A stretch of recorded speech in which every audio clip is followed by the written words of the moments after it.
یہ شخص جو ہے یہ سیلفش ہے، یہ شخص جو ہے یہ مطلب پرست ہے، یہ شخص جو اپنا مطلب نکال کر جو ہے پھر ہمیں دور دور تک جو وہ نظر نہیں آتا۔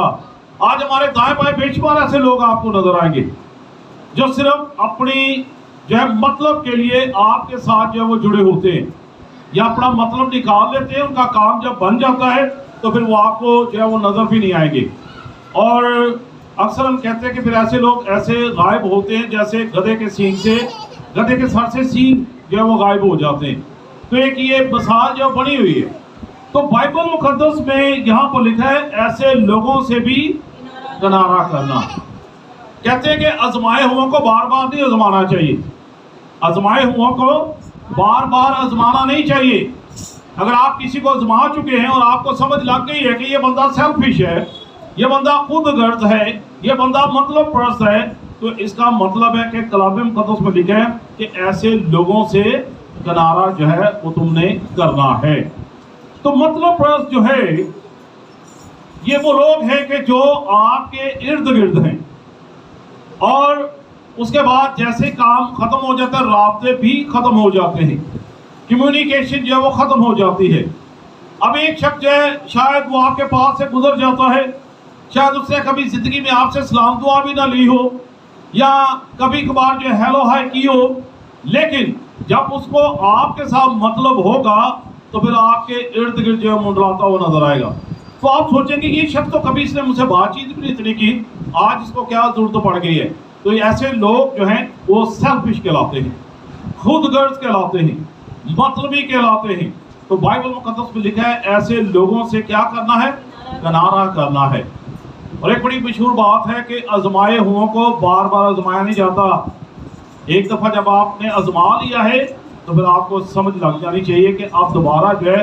آزمانے کی ضرورت نہیں ہے۔ یہ شخص کیسا ہے، اس کی پرسنالٹی کیسی ہے، یہ اس کی شخصیات کیسی ہے، اس بات کو جو ہے ہم نے سمجھنا جو ہے بڑا ضروری ہے۔ اب بائبل مقدس میں ہمیں ایک بڑی خوبصورت بات جو ہے وہ نظر آتی ہے۔ 10 کوڑیوں کی مثال بڑی مشہور ہے۔ اب 10 کوڑی جو ہے جب ان کو شفا کی ضرورت تھی، اب یسوع مسیح کے ارد گرد ہیں، التجائیں کر رہے ہیں، منتیں کر رہے ہیں کہ یسوع ہمیں شفا دے تاکہ ہم بھی اپنے خاندانوں میں جائیں، اپنے گھروں کے اندر جائیں۔ اب کیونکہ ان کو مطلب تھا، اب شفا مل گئی ہے اور خدا نے ان کو جو ہے وہ سے تندرستی دے دی ہے۔ اب 10 کے 10 کوڑی جب جو ہیں واپس چلے جاتے ہیں تو 9 کوڑی جو ہے واپس جو ہے مڑ کے نہیں آتے ہیں، صرف ایک کوڑی آتا ہے، ایک کوڑی آتا ہے اور آ کر خدا یسوع مسیح کو سجدہ کرتا ہے اور خدا کی شکر گزاری کرتا ہے۔ لیکن 9 کوڑی اب کیونکہ ان کا مطلب نکل گیا، ان کو شفا کی ضرورت تھی،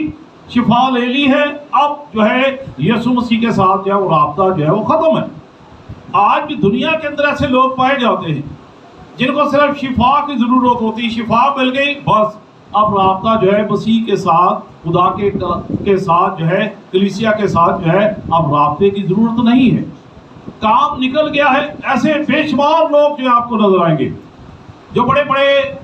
دکھی حالات کے اندر ہوتے ہیں، بڑی بڑی مصیبتیں آ جاتی ہیں، بڑی بڑی مصیبتوں کے پہاڑ ٹوٹ جاتے ہیں، پھر ہمیں چرچ یاد آتا ہے، ہمیں خادم یاد آتے ہیں، پھر ہم دعائیں کراتے ہیں، دعا ہو جاتی ہے، حالات بدل جاتے ہیں اور ہم پھر دوبارہ اپنی دنیا میں پھر واپس جو ہے وہ چلے جاتے ہیں 9 کوڑیوں کی طرح۔ تو یہ 9 کوڑی جو ہیں یہ خود غرض تھے، یہ مطلب پرست تھے، انہیں صرف یسوع مسیح سے شفا کی ضرورت تھی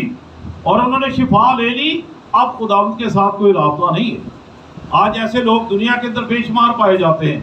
جب آپ کو کام ہوتا ہے نا تو پھر آپ خدا کے آگے آئیں گے، آپ گڑ گڑائیں گے بھی، آپ کہیں گے روزہ بھی رکھ لیں، دعا بھی کر لیں، اور جو ہے ہم خدا سے ہمیں کسی طریقے سے بحالی مل جائے۔ کام جب نکل جاتا ہے تو پھر خدا کو بھی ہم بائے بائے کر دیتے ہیں، بس خداوند نہیں کافی۔ تو یہ لوگ جو ہیں ہم ان کو کہیں گے سیلفش، خود غرض، جن کا جو ہے کلام کے ساتھ جو ہے دور دور تک جو ہے وہ کنیکشن جو ہے وہ نہیں ہے۔ اب یہاں پر کلام مقدس میں لکھا ہے کہ آخر زمانہ میں برے دن آئیں گے، کیونکہ آدمی خود غرض، پہلی بات یہاں پر کلام مقدس میں لکھی ہے خود غرض،